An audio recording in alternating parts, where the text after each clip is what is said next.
Uploading. Keep your hands in the air. Walk backwards towards the sound of my voice. Did you ever wonder if Scientology could hold your deepest secrets against you? It's a chilling thought, isn't it? But this is exactly what happens in certain cases. Let's delve into one such instance to illustrate how this plays out. Consider the case of John, a hypothetical character who joined Scientology, drawn in by its promises of spiritual enlightenment and personal growth.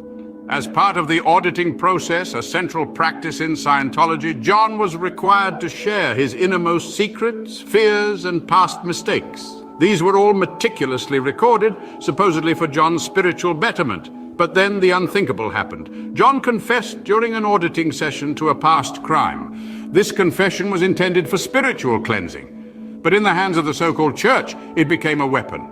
Enter the ethics officer, a Scientology henchman tasked with maintaining moral standards within the organization. Scientology's hammer. Upon learning of John's confession, the ethics officer on behalf of the organization seized the opportunity. The choice presented to John was simple, yet devastating. Confess to all of the details of the crime, but he must do it outside of the priest-penitent protected, otherwise known as a confidential auditing session. He must share every gory detail, who else knew about it, who might find out.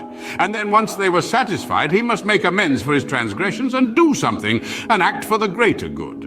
He was offered the opportunity to confess to his victim, which he knew would result in legal actions against him, involve the authorities.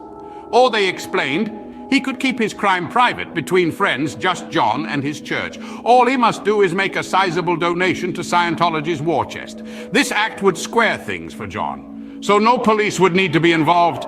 As he weighed these two options, he knew if he exposed himself, he would likely go to prison, lose everything, or he could donate a substantial amount of money to the Scientology IAS, the International Association of Scientologists, tax-free. Problem solved. Frightened by potential consequences of his past actions, John chose to donate, believing he was buying his freedom, earning forgiveness, purchasing absolution. But while Scientology officials promised not to report him or his crimes to outside authorities, John didn't realize his money would not go towards any spiritual or humanitarian cause. It would be used to fund the extravagant lifestyles of Scientology executives and the organization's litigious efforts to silence critics, including well-publicized attacks on former members labeled apostates, who after leaving the faith dared to speak out about the organization's abuses, hidden behind a religious veil and the silence of current members.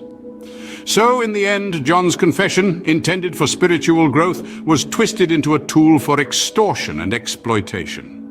A chilling reminder of how secrets can be manipulated by those in power, turning a supposed path to enlightenment into a road paved with fear and corruption. This is just one example of how Scientology uses manipulative tactics to extort money and obedience from its members, while it hides behind the myth of confidentiality to authorities and in court, should these sensitive matters ever become public. With knowledge comes responsibility, and knowledge is power. By understanding this organization's practices, we can help protect others from falling into similar traps. Don't just keep this information to yourself, share it widely, talk about it, spread the word. Together, we can shine a light on these practices and make a difference. Remember, awareness is the first step towards change. So, what will you do with this knowledge? We hope you'll use the power of your voice. You know what to do. Like, share, and follow. Please and thank you.